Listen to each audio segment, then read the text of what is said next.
Merci d'être venu, docteur. Quelle est l'heure du décès? 10h29. Est-ce qu'on connaît la cause? Une overdose. Encore. Elle était si jeune, quel gâchis.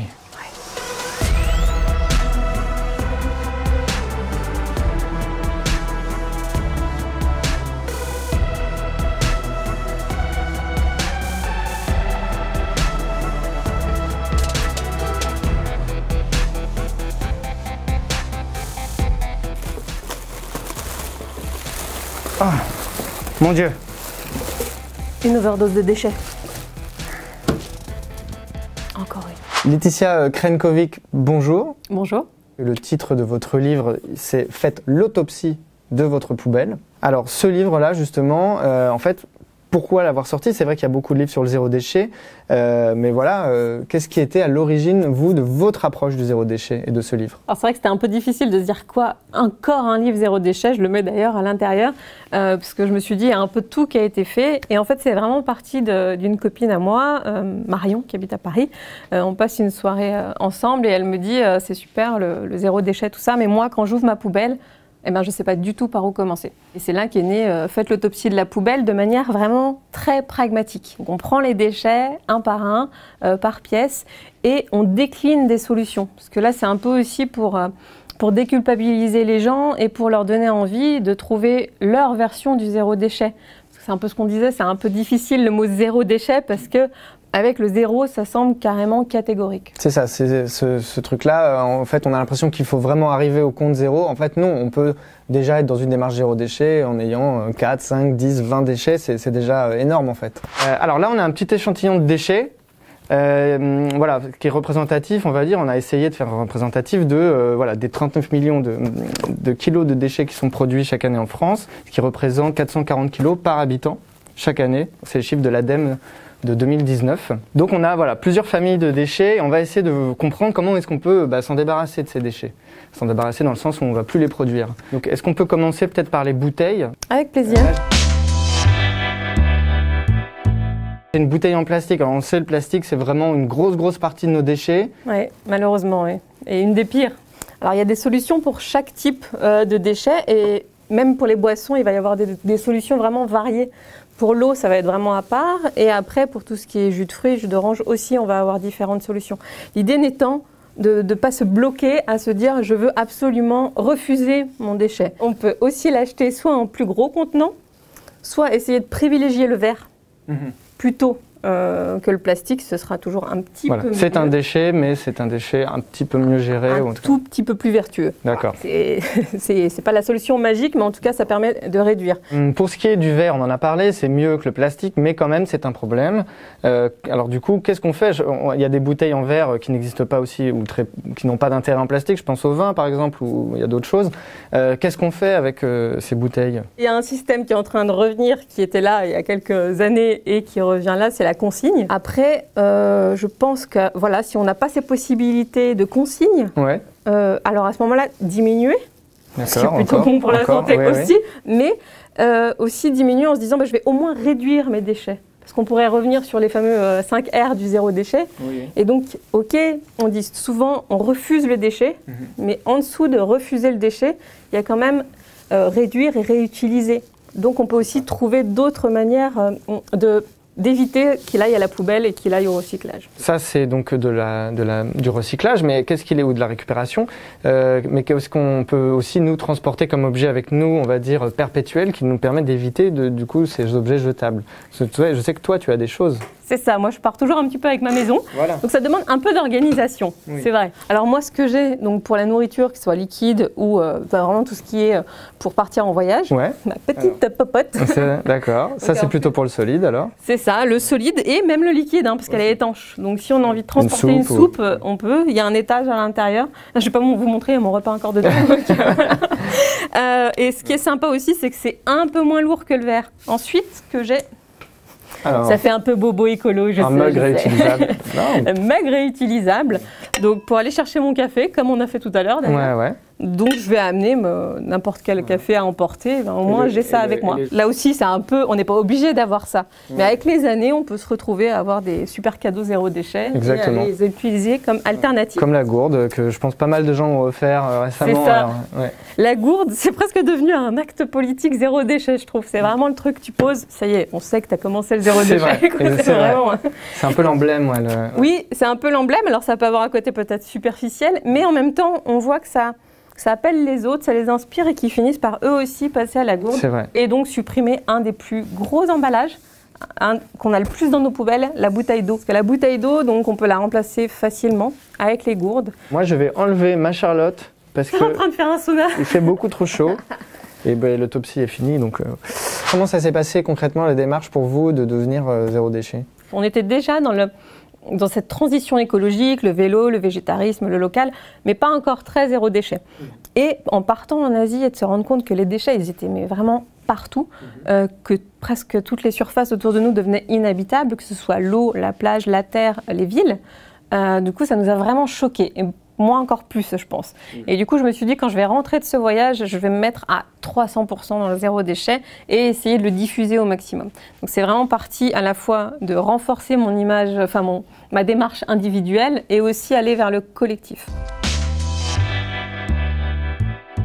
Donc on va passer à un autre type de déchet, c'est le papier. Donc là, alors je vais le mettre devant pour qu'on le voit mieux, mais on a plein de papiers. On a notamment ces trucs qui nous pourrissent la vie, qui sont les tickets de caisse, voilà, des enveloppes, des prospectus. C'est quoi les solutions? Les petits tickets. Ouais. Alors je dois bien avouer que moi, je pense que je m'y suis attaquée que l'année dernière parce que je trouvais ça un peu futile. Je me disais, oh, ça fait pas beaucoup de déchets, c'est pas grave. Et puis en fait, en regardant le cumul, je me suis rendu compte que c'était assez énorme parce qu'on nous en donne automatiquement encore dans beaucoup d'endroits. Quelques magasins bio. On peut les refuser parfois, ils nous proposent soit la version numérique, soit carrément de ne pas en prendre. Donc c'est ça, donc il y a des gens qui vont nous proposer, si c'est une épicerie vrac ou des magasins bio, voilà, ils vont commencer à vous demander si vous le voulez ou pas. Mais surtout, en acte un peu politique pour refuser, on va juste dire non à la caisse et dire non, je vous le laisse. Alors c'est sûr que le déchet, il est dans leur poubelle et pas dans la nôtre, mais ça va les inciter à se dire, ok, il y a de moins en moins de gens qui prennent le déchet, donc à quoi ça sert qu'on continue de les imprimer? Et c'est comme ça qu'on va arriver à faire changer les choses petit à petit. Les enveloppes, alors... Nous, des fois, on est un peu des extrémistes voilà, du zéro déchet pour ce côté-là. C'est que les enveloppes, quand on peut, on les réutilise. Oui. Bon, là, c'est mort. Hein. Non, là, c'est pas possible. Mais quand on peut, on va la réutiliser. Puis sinon, on l'utilise pour noter la liste de courses, enfin, lui donner encore une utilisation. Voilà. Donc après, ce qu'on va essayer, c'est d'éviter surtout les pubs. Avec le stop pub, normalement, maintenant, il y a même une loi qui les oblige à le respecter. On a un stop pub sur sa boîte aux lettres et on n'a plus de pub. Donc on disait, on comptabilise la réduction de ces déchets, on parle de kilos, on parle de poids des déchets ou de nombre de poubelles, mais ça revient au poids. Comment est-ce que moi je fais si je commence je pose ma petite poubelle sur mon pèse-personne, enfin, comment ça marche en fait pour calculer tout ça? Alors c'est vrai que jusqu'à maintenant, moi je pesais pas mes déchets. D'ailleurs on voit derrière, j'ai parlé de litres, je sais que c'est moins parlant, mais parce que moi je pesais pas mes déchets. Donc j'ai décidé de m'y mettre à partir de cette année pour pouvoir donner une idée plus réelle aux gens. Maintenant, à partir de cette année, je vais peser mes déchets avec le petit pèse-personne justement pour quelque chose de valorisant. De se dire, ah bah tiens, je suis arrivée à diminuer tant de grammes, de kilos à l'année. Donc c'est pas quelque chose qui doit justement être culpabilisant, mais plutôt gratifiant dans la démarche de voir l'évolution et de voir qu'on réduit. Donc c'est pour ça qu'on pèse en fait, et que les coachings zéro déchet permettent de peser. Et sinon, il y a aussi les défis famille zéro déchet qui permettent vraiment de se booster, d'avoir un esprit de cohésion et d'arriver à réduire les déchets en faisant aussi du lien, en rencontrant d'autres personnes. Alors il y a un autre sujet aussi qui intéresse beaucoup les gens en zéro déchet, c'est la salle de bain. Là j'ai plusieurs exemples d'objets de déchets qu'on connaît bien, c'est les tubes de dentifrice, tubes de crème diverses, les brosses à dents en plastique, les déodorants en plastique. Enfin il y a beaucoup d'objets en plastique et avec parfois aussi d'ailleurs des composants à l'intérieur qu'on ne connaît pas toujours. Donc là il y a plein de solutions aussi dans la salle de bain. Ah oui carrément, surtout que si on peut éviter en fait des déchets et en même temps se faire du bien. Oui, c'est ça, double intérêt. C'est ça, il y a vraiment, mais presque tout le temps dans l'écologie, à chaque fois qu'on fait quelque chose pour l'écologie, on fait quelque chose pour soi.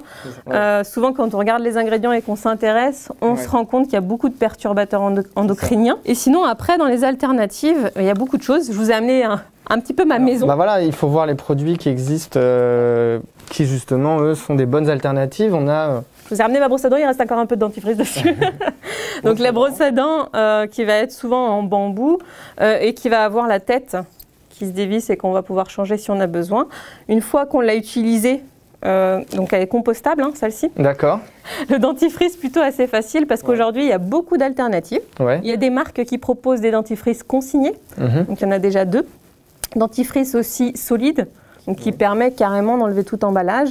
Et sinon, on peut aussi le faire maison et ça va vous coûter moins de 1 € le dentifrice. Est-ce que pour vous, personnellement, c'est une démarche qui a aussi été économique? Est-ce que ça coûte moins cher? Parce qu'il y a aussi souvent cette idée que les produits écologiques ou etc., acheter bio, faire ses... Enfin, alors, et puis même aussi le fait maison, on peut se poser la question, est-ce que c'est vraiment moins cher tout ça? Alors, je pense que ça dépend vraiment, je pense pas qu'on puisse dire oui ou non en fait.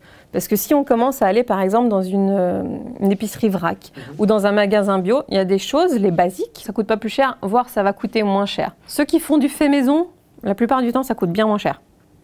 Ceux qui ont l'argent et pas le temps, eh ben, ça va leur coûter un peu plus cher parce qu'ils vont acheter des choses zéro déchet qui sont déjà préparées et là, ça peut faire un peu grimper la note. D'accord. Voilà, donc après, c'est un peu en Mais fonction. Bon, ils vont gagner du temps et le temps, c'est de l'argent. Donc voilà. Donc en fait, ça dépend un peu de nos priorités, parce que la priorité, c'est l'argent, le temps, enfin voilà, c'est selon chaque personne. Donc ça, c'est aussi, vous faites du coaching zéro déchet. C'est quoi les, justement, j'imagine qu'aussi souvent, nous, on rencontrait ça, les freins, c'était notamment la famille, le côté... on a écrit pas mal d'articles pour montrer que justement ça se transmettait plutôt bien, contrairement à ce qu'on pourrait croire. Les enfants pouvaient même parfois être moteurs. Est-ce que le coaching, ça vous confirme un peu cette impression ou pas? Que c'est qui les moteurs du passage au zéro déchet dans une famille ou chez les gens? Alors, ça va faire super féministe, mais globalement, les femmes. Oui. Enfin, en atelier, c'est les femmes. Enfin, c'est presque tout le temps les femmes. Et après, justement, là, faut pas rentrer dans un combat de couple et vraiment de trouver comment le partenaire va pouvoir arriver dans le zéro déchet avec quelque chose qui lui parle. Nous, dans la famille, mon chéri, c'était pas trop son truc au début. Et en se mettant à récupérer les palettes et à faire des meubles avec les palettes, il a trouvé sa porte d'entrée à lui pour faire du zéro déchet. Et notre fils, il est à fond dans le zéro déchet. Il a 5 ans. Et comment dire, si tu t'écartes un peu de ton chemin, il te remet dessus tout de suite, quoi. Mais il est à fond, il adore aller ramasser les déchets, c'est son truc. Si il y a un déchet qu'on ramasse pas, il comprend pas. Donc même pendant le Covid, il comprenait pas qu'on ramasse pas à certains moments parce qu'on n'avait rien pour ramasser. Et c'était pour lui une forme un peu d'injustice. Mais les enfants peuvent être très moteurs et booster les générations du dessus. Laetitia, merci beaucoup d'être venue nous voir et de nous avoir expliqué tout ça. Encore une fois, on retrouve tout dans le livre. Si ça vous a plu, si toutes ces astuces vous ont donné envie de passer au zéro déchet, n'hésitez pas à liker la vidéo, à la partager et à vous abonner à la chaîne si ce n'est pas déjà fait. À très vite.